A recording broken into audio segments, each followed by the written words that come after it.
அனைவருக்கும் வணக்கம். நம்ம இப்போ பார்த்துட்டு இருக்க ஏரியா விஜிஎன் மகாலட்சுமி நகர், திருவேற்காடு. திருவேற்காடில் விஜிஎன் மகாலட்சுமி நகரில் ஃபேஸ் 8, இது பார்ட் 8ன்னு சொல்லுவாங்க. அதாவது ஃபஸ்ட்டு பார்ட்டில் இருந்து இவங்க 14 பார்ட் வரைக்கும் போயிருக்காங்க. அதில் பார்ட் 8ல் வந்து நம்மக்கிட்ட ஒரு லேண்ட் ஒன்று சேலுக்கு வந்திருக்கு. அது 24 ஃபீட் ரோடு. இந்த ரோடு தான்.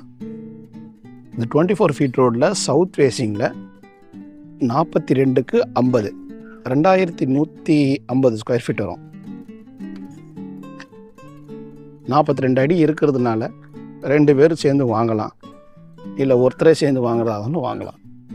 ஃப்ரண்டேஜ் 42, பிரிக்கணும்னு நினச்சிங்கன்னா 21க்கு 50 அப்படின்ற சைஸில் 2 பிளாட்டாகவும் சேர்ந்து வாங்கிக்கலாம். ஆனால் இந்த லேண்ட் ஓனர் பிரித்து கொடுக்குற மாதிரி இல்லை. யாராவது 2 பேர் சேர்ந்து நாங்கள் வாங்கிக்கிறோம், இல்லை இன்வெஸ்ட் பண்ணுறோம், வீடு கட்டுறோம் அப்படின்றவங்களுக்கு இது யூஸ் ஆகும். நம்ம பார்த்துருக்க இந்த பிளாட்டு தான் சேலுக்கு வந்திருக்கு. இது சவுத் ஃபேஸிங்கு, ஃபுல்லாக வீடுங்க இருக்கிற ஏரியா. உடனே வீடும் கட்டிக்கலாம். நல்ல சைலண்ட்டான ஏரியா, பொல்யூஷன் ப்ராப்ளம் இல்லை, வாட்டர் லெவல் நல்லாயிருக்கும், வீடுங்க நிறைய இருக்கிற ஏரியா. உடனே வீடும் கட்டிக்கலாம். இந்த பிளாட்டை காமிச்சிருக்கேன், லொக்கேஷனும் சொல்லியிருக்கேன். இதை பற்றின டீட்டெயில்ஸ் எதுனா வேணும்னா இதில் தெரிகிற நம்பருக்கு கால் பண்ணுங்கள். நான் உங்கள் அம்மா நயனா ரியல் எஸ்டேட் சந்தோஷ்.